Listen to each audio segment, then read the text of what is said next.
We have major breaking news tonight about rampant political bias. It is now infecting your justice system like a cancer. It's threatening the very foundation of the rule of law in America. Fox News reporting tonight a DOJ official has been demoted for highly suspicious meetings with Christopher Steele, now the creator of the Clinton bought and paid for fake news, Russia propaganda, anti-Trump dossier, and for meeting with Fusion GPS co-founder Glenn Simpson. We have all the details. Also, FBI Director Christopher Wray is grilled by lawmakers. Wait till you see this epic showdown on Capitol Hill over the Trump-hating FBI agent Peter Strzok, over the rampant political bias in the special counsel's office, and, of course, the corrupt Clinton email investigation. This was incredible today. Plus, we have the very classless Barack Obama continuing to attack President Trump. This time, he's actually warning that America can turn into Hitler's Nazi Germany. And, of course, the tinfoil hat crackpots over at Conspiracy TV, MSNBC, somehow managed to hit a new low, if that's even possible. We'll tell you about that. We'll get to all of that and so much more in tonight's breaking news opening monologue. It gets deeper and deeper every day. We start with breaking news. Another glaring example of political bias at your Department of Justice. Our very own James Rosen. He joins us tonight with an exclusive report. James, gets bigger every minute. Sean, good evening. When Fox News first queried the Justice Department about Associate Deputy Attorney General Bruce Ohr, a top official just 4 doors down from Deputy AG Rod Rosenstein, we were told that Ohr had been stripped of his title and his office a few hours before our inquiry. Later, DOJ told us that Ohr had lost that job because he is also and remains director of DOJ's Organized Crime Drug Enforcement Task Force, and that his wearing of 2 hats was, quote, unusual. Finally, this afternoon, DOJ officials acknowledged the real reason for Ohr's stunning demotion yesterday, namely that he withheld from superiors his meetings last year with 2 controversial figures. Investigators for the House Intelligence Committee have uncovered that Ohr met with Christopher Steele, the former British spy who authored the infamous anti-Trump dossier with input from Russian sources. And he also met with Glenn Simpson, the founder of Fusion GPS, the opposition research firm that paid Steele with funding from the Clinton campaign and the Democratic National Committee. The dossier was given to the FBI in July 2016, around the same time that Donald Trump accepted the GOP nomination. Former FBI Director James Comey has described the dossier as a collection of salacious and unverified material about Mr. Trump and his associates. I'm not sure when the FBI first took possession of it, but the media had it before you had it and we had it. At the time of your departure from the FBI, was the FBI able to confirm any criminal allegations contained in the Steele document? Mr. Chairman, I don't think that's a question I can answer in an open setting because it goes into the details of the investigation. Republican investigators from the House Intelligence Committee issued a fresh subpoena on DOJ today for information on Bruce Ohr. They are looking to determine whether the Democratic-funded dossier was used to obtain FISA surveillance on a Trump campaign advisor named Carter Page. Sean. Big question. James Rosen, thank you tonight from Washington. Now, this whole thing, I tell you, is a house of cards. It's beginning to crash down. I promise you there's a lot more information that has still not come out as of yet. TikTok to all our friends out there on Twitter, because we're only scratching the surface here. For example, Sarah Carter reporting tonight, House Intelligence Committee Chairman Devin Nunes will issue a subpoena to Bruce Ohr for more information about his meetings regarding this anti-Trump dossier. And also tonight, House lawmakers grilling the FBI Director Christopher Wray on Capitol Hill about new information regarding the Trump-hating FBI agent Peter Strzok after Strzok was fired from Robert Mueller's investigation. Why? For bashing Trump in text messages to his FBI official girlfriend, also part of the team. Now, before we show you the video, remember, Strzok signed the document that started the entire Russian investigation, and Strzok's team was assigned to handle the dossier when it was first given to the FBI. And Strzok oversaw the interview of former National Security Advisor Lieutenant General Michael Flynn, and he played a key role in the Clinton email investigation. This guy never slept, including, by the way, attending Hillary's FBI interview that was not under oath. He was also there at the interviews of Clinton's top aides, Uma Abedin, Cheryl Mills, who we know lied. And Strzok is responsible for changing the key language in James Comey's statement that exonerated Hillary Clinton before the investigation. transition from grossly negligent, which is the legal standard, to extremely careless. Now that you have all this information, take a look at this showdown. It's epic from today. What we've learned about FBI agent Strzok is that this is the one FBI agent that is literally at the epicenter of virtually every major decision the FBI has been involved in, action and inaction, about candidate Trump, about President Trump, and about candidate Clinton. And if that one agent at the center or source is decidedly anti-Trump and decidedly pro-Clinton, that raises real questions. I'm sure you're aware of the recent media reports indicating that Peter Strzok, who is a special agent at the FBI, changed the words grossly negligent to extremely careless in former Director Comey's statement closing the Clinton investigation. Gross negligence is the language in the statute, I believe. But I believe also that almost anybody who grabbed a thesaurus would say that gross negligence and extremely careless are pretty darn close to each other. You're right, they are synonyms. Extremely careless is a synonym for grossly negligent, which begs the question, why change it? How did this guy get on your supposedly unbiased team in the first place? If you watched today, you saw something that we have been telling you now for a long time, that other networks that say they're fair and balanced and objective and they consider themselves to be real journalists never talk about. Pretty amazing. Now, Peter Strzok, that's the Trump-hating, Clinton-loving FBI agent. He's tied to everything, including the fake news dossier. Watch very closely, an amazing moment, Congressman Jim Jordan connecting all of the dots. Yeah, kind of like we've been doing on this show. Why? Because it's the truth. Something missing in today's world of so-called journalism, which I said was dead back in 2008. Take a look. Peter Strzok, the guy who ran the Clinton investigation, interviewed Mills, Abedin, interviewed Secretary Clinton, changed gross negligence a crime to the term extreme carelessness, who ran the Russian investigation, who interviewed Mike Flynn, gets put on Mueller's team, and then he gets kicked off for a text message that's anti-Trump. If he kicked everybody off Mueller's team who was anti-Trump, I don't think there'd be anybody left. So here there's got to be something more here. My hunch is it has something to do with the dossier. Director, did Peter Strzok help produce and present the application to the FISA court to secure a warrant to spy on Americans associated with the Trump campaign? Congressman, I'm not prepared to discuss anything about a FISA process in this setting. Did Peter Strzok, was he involved in taking that to the court? I'm not going to discuss in this setting anything to do with the FISA court applications. It's been reported that this dossier was all dressed up by the FBI, taken to the FISA court, and presented as a legitimate intelligence document, that it became the basis for granting a warrant to spy on Americans. And I'm wondering if that actually took place. It sure looks like it did. Now, what Congressman Jordan is talking about, and what we have now been getting at for months, is this is critical to the entire so-called Russian investigation. You got everybody in the liberal, mainstream, destroy Trump media trying to make this all about non-existent Trump-Russia collusion. It's been a year, no evidence, but they've all been missing the point, and frankly, deliberately misleading and lying to you, the American people. They're lazy and they're overpaid. It's pathetic. The big story in all of this is the growing possibility, yes, it's emerging, that the FBI used the Clinton bought and paid for Russian dossier to obtain a FISA warrant to spy on American citizens that were connected to candidate and then President-elect Trump.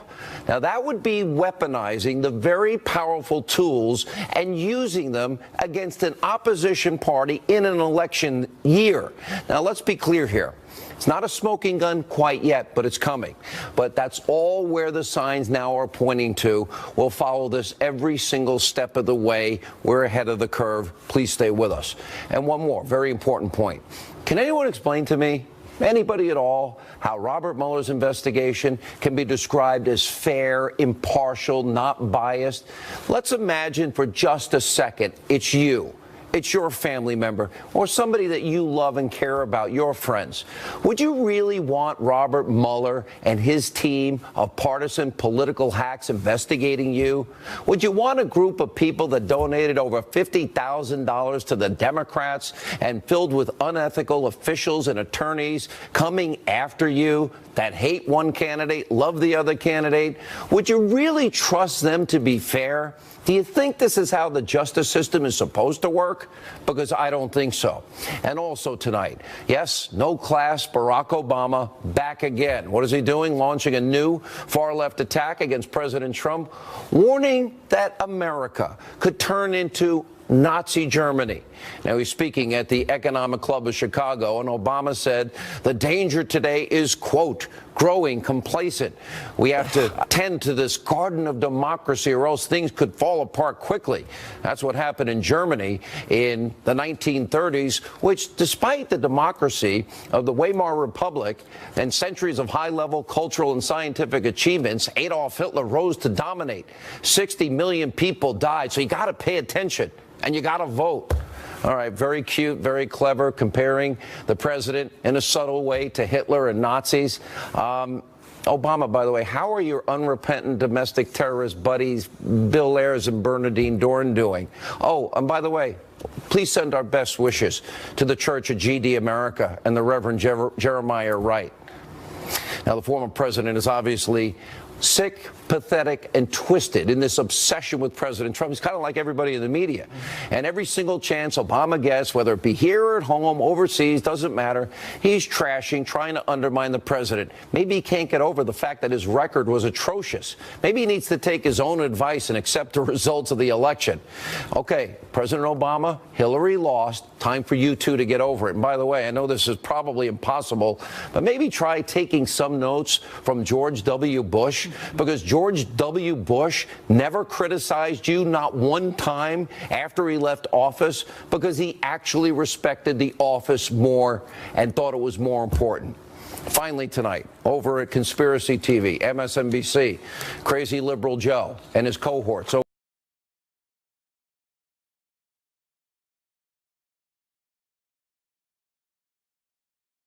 And little could be proud of. Liberal Joe and his panel of never Trump-hating sycophants had a collective meltdown during some deranged and reckless speculation about the president's health. Watch this. He is clearly slurring his words. I don't know what the cause of it is. The question of his fitness, of his stability, is in the air. At the beginning of the speech, before the slurring started, I said, Mika, look at him. This is not the person that we knew even 3 years ago. He does not look in great physical shape and hasn't for some time. Now it's Republicans that are coming to us and saying the President of the United States is not mentally fit. You're not mentally fit to host a TV show. There you have it. Armchair conspiracy psychology from America's most unhinged liberal morning show host and his band of merry Trump haters.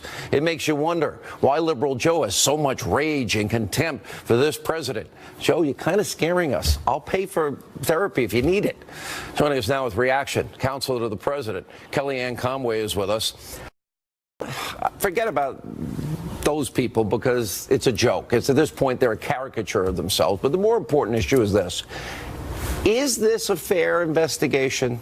Could you imagine if this was against the Democratic president, only donors to the Republican Party, people that were texting back and forth involved in the investigation that hate one side and love the other side? At some point, Kellyanne, you got to say, don't we need a justice system that's fair, balanced? The president has always said that. He respects the rank and file at the Department of Justice and the 35,000 or so who work for the FBI, but we can't have a politicization of any investigation. It should be transparent. It should be independent. And what you and James Rosen and other reporters who care to know all of the facts have uncovered is very troubling to any American who's paying attention. This Peter Strzok guy, boy, is he the busiest guy in Washington, D.C. I don't don't know if I've ever sent 10,000 texts in my life, let alone to one person. He's carrying on this relationship. He's sending 10,000 texts. He's putting energy into being systematically against Donald Trump, which is not his job. He is really at the eye of the hurricane of so much. He is changing the language to protect Hillary Clinton. It sounds like he's present when her top confidants are being interviewed. He's present when she's being interviewed. This is the entire problem that Americans have with Washington, D.C. and had with Hillary Clinton. The idea that she's always above the law, there's a double standard, and Sean, anybody, and this includes everybody, who has wasted all of 2017 talking about Russia, Russia, Russia in this investigation, they are duty-bound to cover this aspect of the investigation. This guy in the Department of Justice, he's 4 doors down from his boss, the Deputy Attorney General. He's in Main Justice. He's on the main floor there, and he is meeting after Donald Trump won, which they did not expect and they did not want.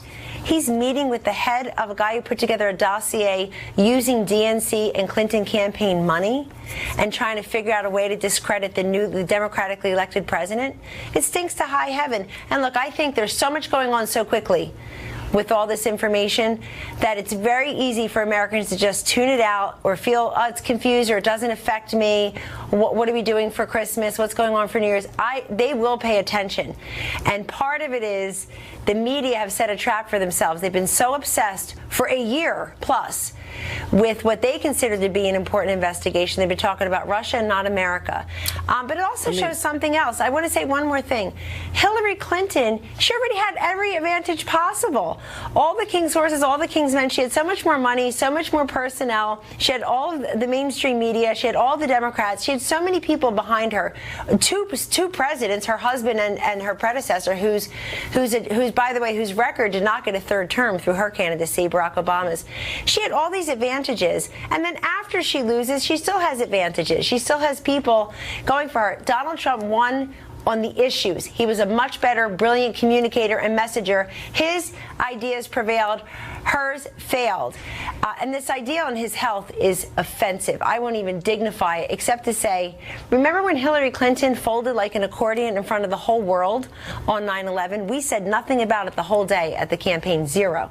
She folded in front of everyone. And apparently she had pneumonia 2 days earlier. And you know what she did that night? She was at Cipriani with her high-class donors, calling the rest of us irredeemable and deplorable with pneumonia. Then she takes 5 days off before the debates. Donald Trump's doing 7 rallies a day and showing up to the debate to beat her. She's taking time off to rest. And we're going to talk about his health. It's a joke. The man's the most energetic, engaged person I know.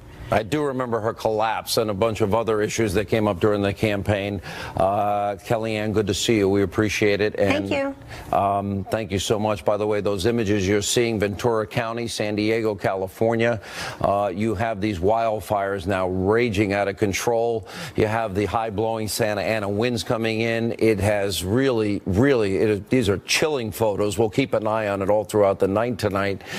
Here with more reaction first, though, is Salem Radio nationally syndicated host Larry Elder, former Secret Service agent Dan Bongino.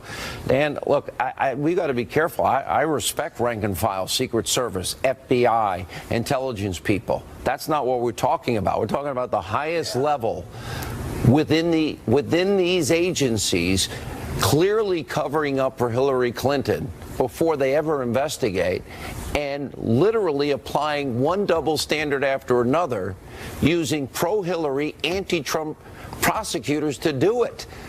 This literally is a threat to our entire legal system if this holds up. Your thoughts? You know, Sean, I'm really terrified right now. And, you know, I know that may sound hyperbolic to some of the Democrats listening, but I mean it. As a former federal agent who's been inside both the White House and inside the federal government, do you realize the awesome power the federal government has? It's so powerful that a sitting president, the most powerful man in the world, has been targeted by it, by a clearly political process. This is not a criminal process. This is a political process. And there's nothing he can do. Sean, I get it. There are people in the government that have political opinions. Everybody understands that. But I'm asking the audience, what are the chances that everybody with a strong political opinion, which is both anti-Trump and pro-Hillary, managed to wiggle their way into the Justice Department and influential positions in the FBI and had decision-making power over both the special counsel investigation and the Hillary investigation. Listen to me. This is a scam. And if this is allowed to proceed, Americans' faith in the constitutional republic is going to be shaken, I promise you. Larry Elder, let's put on your legal hat for just a second. Maybe some people, most people know you're a lawyer. Look at this from a legal perspective. You know, we're talking about illegal surveillance, unmasking, the leaking of raw intelligence, perhaps. Then we've got, of course, a Hillary Clinton bought and paid for dossier. Questions about, well, the dossier that she bought and paid for, was it used to get a warrant to literally surveil an opposition candidate in an election year and then surveil a president-elect? These questions are chilling enough. And then you've got the anti-Trump bias, pro-Hillary, appointees of Mueller. How do you untangle this web? You know, I remember when Mitch McConnell said the best thing I could do for the country is to make Obama a one-term president. He got hammered. He was called racist by Morgan Freeman, among other people. Can you imagine what they'd be saying if President Obama was being investigated for reasons this weak, this thin, this lame? The Republican Party would be accused of being racist, and the accusers would be right. This is a joke.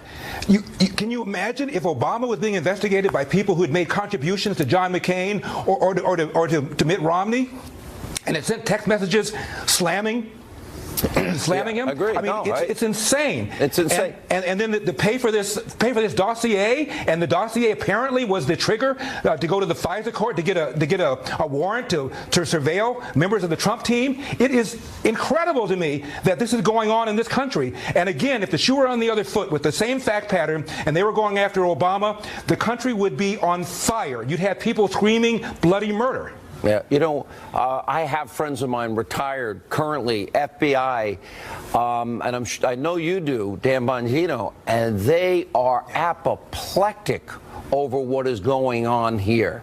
They see clear. They feel like the president feels that this agency, these agencies that they love and have devoted their lives to, is rightly come under criticism for those at the top with what they're doing and how they're doing. When have you ever heard of an exoneration by the FBI changing language, the exoneration before the investigation? How could anybody, by any definition, say that is fundamentally just in any way? You can't, Sean. The Justice Department failed us. I'm sorry.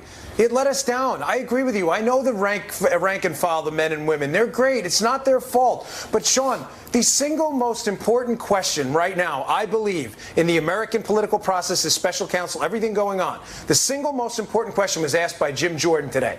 Was the dossier, a political opposition research document, used to get an affidavit to spy on what would have been, under any other circumstance, a law-abiding American in Mike Flynn? If that's the case, Sean, mark my words on this. You saw the first hijacking of the FBI by the Democratic National Committee and a major political party candidate in the Hillary Clinton campaign. All right, thank you both for being with us. And Sean, look at the double standard here. Hillary skates. The server's in the basement. The emails are deleted, and she skates. And all of a sudden, they Trump covered is being for investigated. Larry. It's outrageous. The fix was in. They covered for Hillary Clinton. It was all a cover-up. The whole thing is provable now. All right. Thank you both. We have a lot more to cover tonight. Powerful edition of Hannity. Sarah Carter, brand new report, along with Greg Jarrett, John Solomon. Also, Newt Gingrich is here. As you can see on your screen, Ventura County, San Diego, raging wildfires, leaving a trail of destruction as we speak in Southern California. We'll have a report on that and more.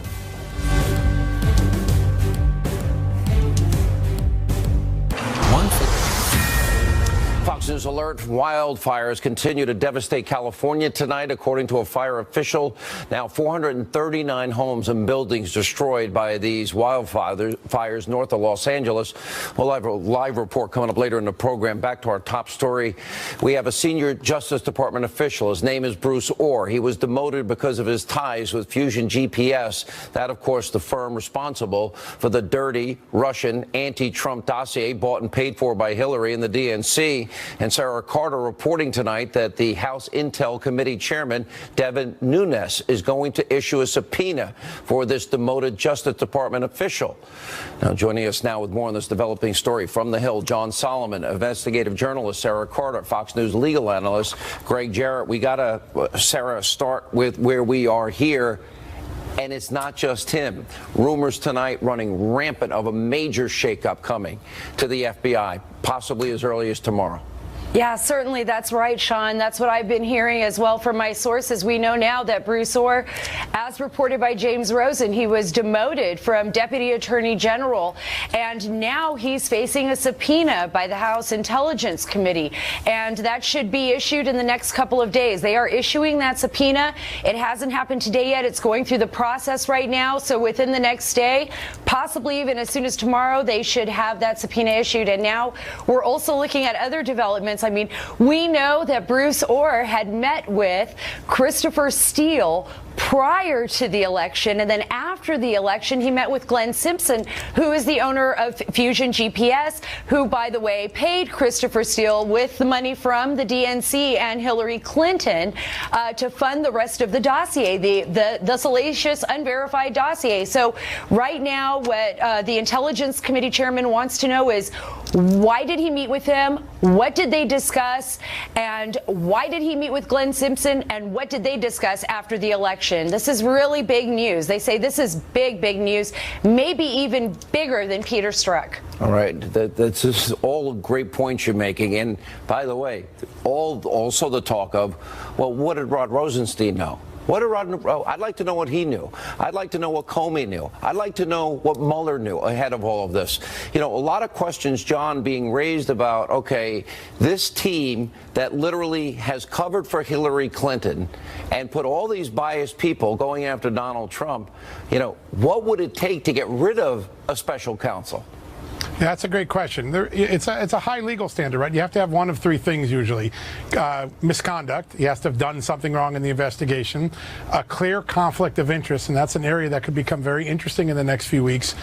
Or an abuse of power. It isn't just because people don't like the people he picked or the political sentiments of the people. To remove someone of that stature from this job, there has to be a very serious conflict, abuse of power, or misconduct. And to date, I don't think anything has emerged yet. There's a lot of concern. Seems like we're getting very close, though. Well, I think the conflict of interest thing is the thing we should watch. I think we're going to learn some new things in the next 2 weeks, Sean, that's going to raise questions on that front. There are two conflicts of interest that could get Mueller fired. The first one is Mueller interviewed with the president for Comey's job. The day before. That's right. Then the next day he takes the job as special counsel. Think about that. Sitting across from the man who's posing questions, and Mueller is not telling the president. He's being dishonest and deceptive. And he's involved in the aftermath of the Comey firing, which is the subject of the special counsel investigation. That disqualifies him. It's mandatory under the law. The other is his close friendship, also a mandatory disqualification. His close friendship with Comey. Mueller has refused to resign or step aside.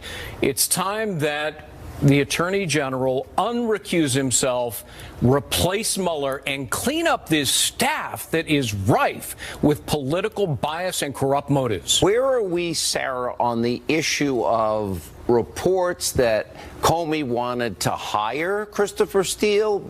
Did they pay Christopher Steele? And when you get to the whole dossier issue, the fact that Orr knew all of that, and he's 4 doors down from Rod Rosenstein? Well, it's incredible, Sean. And right now, well, today we know one thing, that Nunes has been cleared by the Ethics Committee. So for 8 months, they've sidelined the chairman of the Intelligence Committee on one question. I've talked to sources up in Congress that said this was incredible. This would have never happened in the past. But those are the questions that they want answers to, and that's what they're seeking. So they will subpoena Bruce Orr. They will ask these questions. They have already presented those questions to the DOJ. We know the Inspector General is investigating this, and these are the questions that the American public wants answered, as well as me, as well as John, everybody else, you. So there has to be some answer coming from the FBI, and especially from FBI Director Wray. Are the House of Cards going to blow down? I think so. And it's a shame because there are so many highly qualified, experienced lawyers who don't have a political axe to grind that Robert Mueller could have selected. He did not do it. It was deliberate. It was by design. Instead, he stacked it with people with egregious political biases, people who, in one case, defended the Hillary Clinton Foundation, in another, defending her top IT aide. These are people who should be nowhere near this investigation of Clinton's opponent, Trump. John, knowing all you know and what's likely coming, how bad does this get for Mueller? You know, I think there's a very important question that hasn't been fully focused on about Peter Strzok, and that is he was in the counterintelligence position on two of the most important investigations of the last year, Trump and Clinton.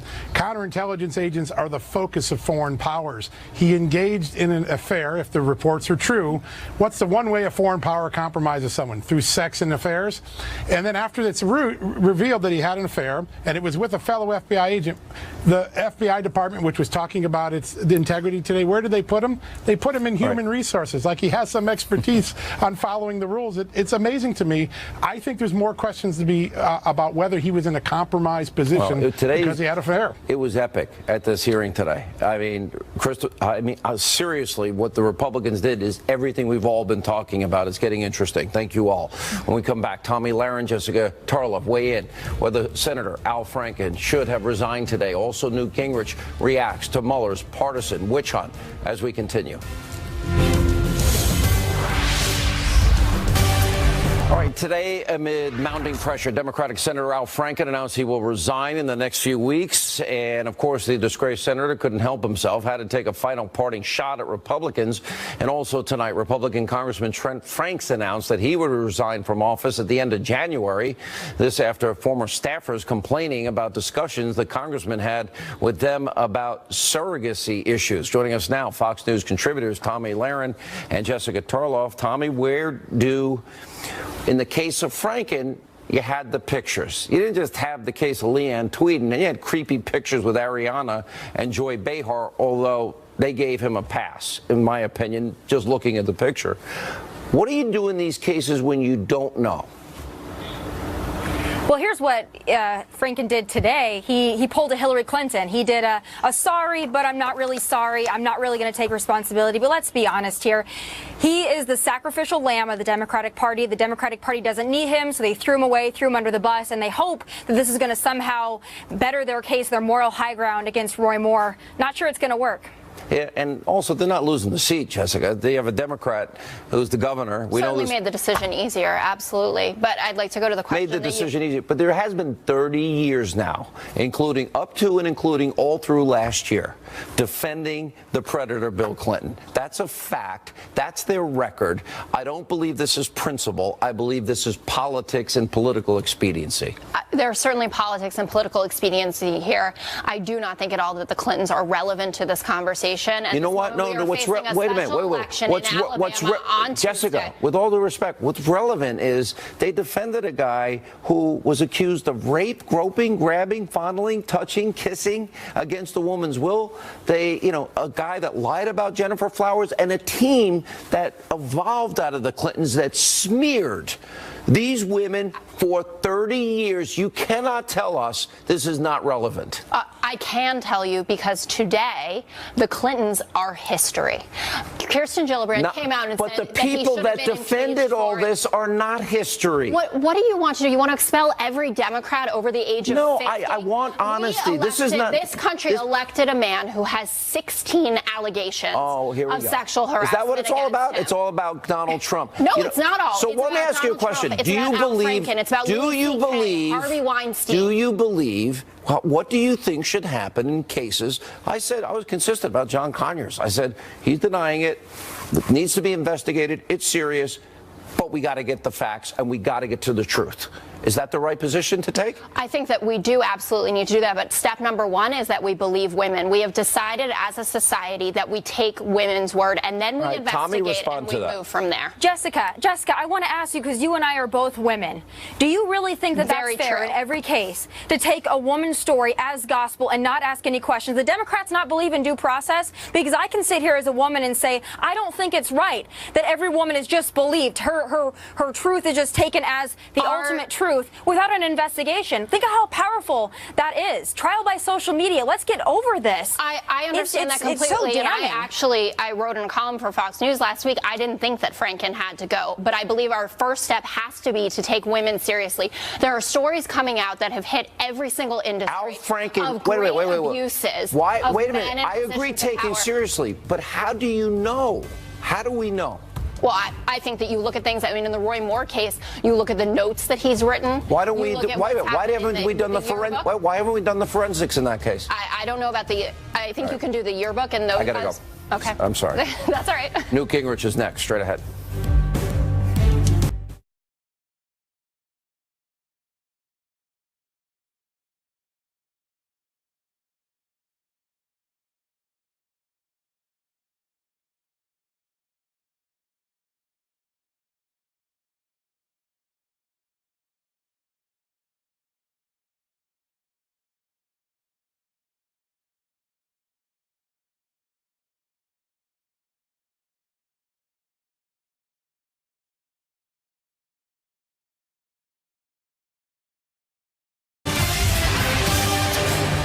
As we continue tonight on Hannity, joining us now, the author of the best-selling book, Vengeance, Fox News contributor, former Speaker of the House, Newt Gingrich. Mr. Speaker, you know, is this a political prosecution you see unfolding before you? In other words, you got all of Mueller's appointees for Hillary Clinton, we're discovering, all of them with questionable ethical, the use of their ethics or lack of ethics, and persecuting all Trump associates. Do you see something that's dangerous to you? Well, it's very dangerous, and it's actually very parallel to what they have just exposed in Wisconsin, was an effort to use the legal system to destroy Governor Walker. And they've had an amazing series of stories in Wisconsin now, where it turned out that there were a group of lawyers who ran amok and who were trying to destroy people's lives. I see the same thing happening here, and I raise a single question. Flynn, after 35 years serving in uniform, and skip Hillary Clinton's aides, who clearly lied under oath. How can they possibly defend that? But now we know the fix was in. It seems to me. They were writing your exoneration. They didn't even do the investigation, sir. Right. So I think the correct answer under our constitutional system is for the House and Senate Judiciary Committees to start subpoenaing these guys, bringing them in under oath. I want to see all 10,000 of the tweets that the one FBI agent apparently sent to his girlfriend that has all sorts of apparently anti-Trump stuff in it. But more than that, I think they need to bring Comey in under oath and say, tell us again why you did not swear in Hillary Clinton. Why was she not put at risk of perjury the way you did, the way General Flynn was? I think they need to bring in the entire team who were involved in the Clinton investigation. This thing stinks so badly that we really need to be protected. And under our Constitution, one of the protections is the power of Congress to investigate, and the House and Senate Judiciary Committees ought to go in. One thing they should ask is the deputy FBI director, whose wife, as a Democratic candidate, got, I think, $900,000 in donations, why did he not recuse himself? How can he possibly be neutral? And these are the kind of questions the Congress ought to be asking right now. What do we do if they never really investigated Hillary Clinton now? I mean, because we know the fix was in. We know that they wrote the exoneration beforehand. And why do I think that's obstruction of justice by Comey, this guy Peter Strzok, and other people that are involved? How do we have equal justice under the law if we don't do that? Well, I think clearly the Attorney General has to appoint a special counsel. I think they need two special counsels, one to go back and look at the entire Clinton experience, the Uranium One, the Clinton Foundation, et cetera. But second, we need a special counsel or some kind of appropriate appointment to review the FBI and the Justice Department's own role. I mean, this is so sick. It is so one-sided. It is so clearly not the rule of law. Sometimes you have to have somebody who protects you from the protectors. When the protectors are, Lord Acton warned that power tends to corrupt. Absolute power corrupts absolutely. We are living through that experience right now. We're seeing power in the Justice Department, power in the FBI that clearly led to corruption, and that means we've got to take some very severe steps. It may involve, frankly, developing some panels of special outside lawyers who have the full power to subpoena everything to go in and just root this stuff out. I mean, this is really a serious, serious problem. It's also a serious problem if you have a group of people that want to undo an election. Do you believe at the heart of this that there is a deep state, maybe including former intelligence officials or people that use the weaponry of intelligence, that are criminalizing perhaps the FBI, deep state leaking, that have as their goal that they think the American people made a mistake and they want to undo the results of this election, and they're using every devious tactic they possibly can? Well, a good friend of mine who's been through this and who understands it really well said to me today, you have to understand that in 2016, the idea of Donald Trump as president was so horrifying to the left that any action was seen as acceptable, no matter how illegal, as long as it was for the purpose of stopping Trump. And I think they all, frankly, expected Hillary to win, and they thought they would simply cover up all of their crimes. The great shock to them has been that Trump did win, and that slowly, painfully, step by step, we are beginning to unmask how sick the system is, how deep the corruption is. And a lot of people are now at risk, I think. I think Mueller's at risk. I think Comey's at risk. I think there are a whole range of people who are at risk for having basically violated the law, abused power in remarkable ways. I don't know of any experience in American history where you have the scale of abuse of power that we're seeing right now. The boomerang effect, though, is in full play here, because we now know Hillary Clinton, through her campaign, through the DNC, which Donna Brazile says she controlled, and the money therein, that they paid Fusion GPS, that they hired this guy Christopher Steele. Christopher Steele goes for Trump and President-elect Trump and his team. Now, if that were to be the case, which it appears it may very well be a possibility after the hearings today, what does that mean? Well, what it means is that the Obama administration did everything it could, first to block Trump from winning, and second to undermine and weaken and cripple Trump as he took power. And that this is ultimately going to go all the way through the entire administration. It's the National Security Advisor. It's the ambassador to the United Nations. It's a whole range of people. It's the Attorney General. And I think people need to recognize this. This is an extraordinarily wide-ranging pattern of corruption. And I mean corruption, and not in the sense of money swapping hands, but in the old-fashioned sense that the founding fathers would have understood, that these were people who were abusing the law for their special interest and the special interest of their faction, and they were prepared to hurt the innocent. They were prepared to frame people. They were prepared to do whatever they had to because they believed that the cause they were for was so self-righteous, the cause of defeating Trump. Even more than the cause of electing Hillary, it was the specter of Trump that terrified him, and therefore anything was legitimate. Now, it wasn't. It was, in fact, illegal. All right, we got to leave it there. Mr. Speaker, always good to see you. Thank you for being with us. And up next, we have a live report. Look at that. That's Southern California on fire tonight. Wildfires destroying the region. That report straight ahead. Sadly, tonight, wildfires continue to sweep all across Southern California for another day. Joining us now on the ground in Ventura County, California, Fox News senior correspondent Adam Housley. By the way, I don't know if the audience knows, you went through this in Northern California. I live 30 minutes north of Ventura County. I know the area well. Also in San Diego tonight. It's so sad to watch this.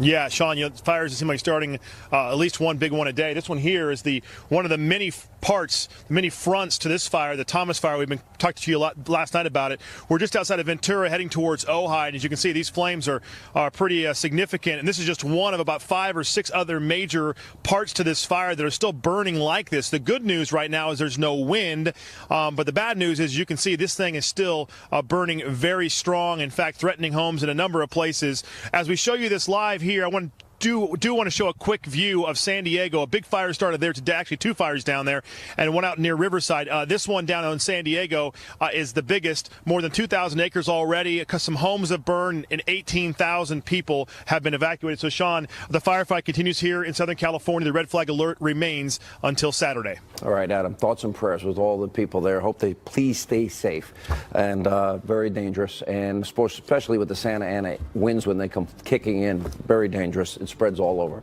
That's all the time we have left this evening. We're always going to be fair and balanced. We are not ever promised the destroy Trump media. We're different, and we were proven right in that hearing today. We'll stay on the case, I promise you that. Let not your heart be troubled. The news continues. Laura Ingraham in D.C. Hi. Hey, Sean, great show, and I have some incredible